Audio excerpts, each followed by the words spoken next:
Ro'znomani aybdordir menga nima eshitib ko'ringlar.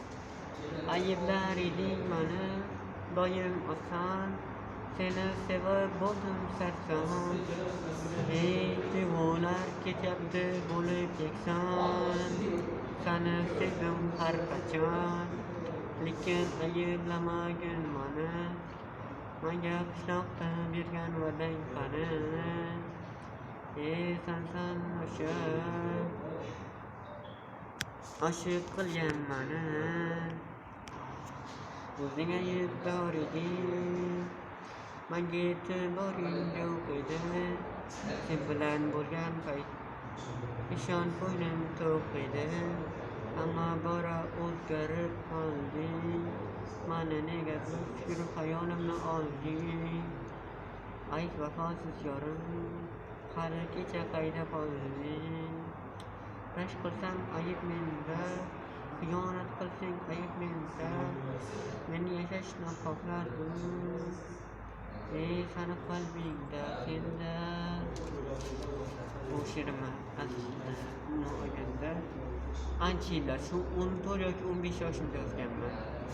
O'sha paytda boshimga juda katta kulfatlar tushgandi.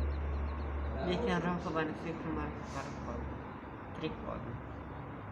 Qancha boshimga balo tushmasin, mana ruhoniylik aytardi. Lekin oxirgi paytlarda nima uchundir rohibalarga ham xaslar oramizda. Musulmon bo'lib turib agar o'zga din vakillasini xalq qilmoqchilar, biz O'zbekistonda ekanmiz, din erkinligi bor, buni bilib qo'yinglar. Istagan inson istagan diniga e'tiqod qilishga haqli.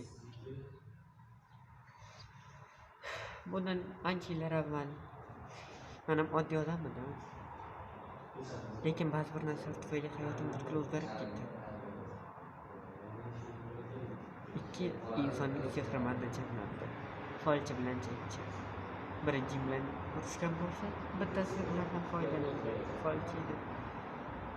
Har ikki insonga kuchmada jamlanib, kohinlik paydo bo'ldi.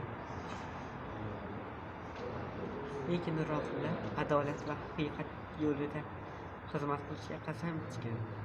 Ishonchim ham bor. O'rta yerda, ya'ni Turkiyada bunaqangi narsalar ko'p bo'ladi deb eshitganman. Hozir paytda Turkiya o'zgarib musulmon davlatga o'tgan.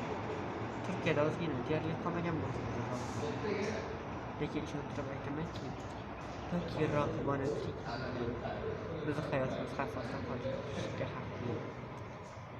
Rohiblar insonni o'ldirmaydi, lekin majbur bo'lsa shu ishni qiladi.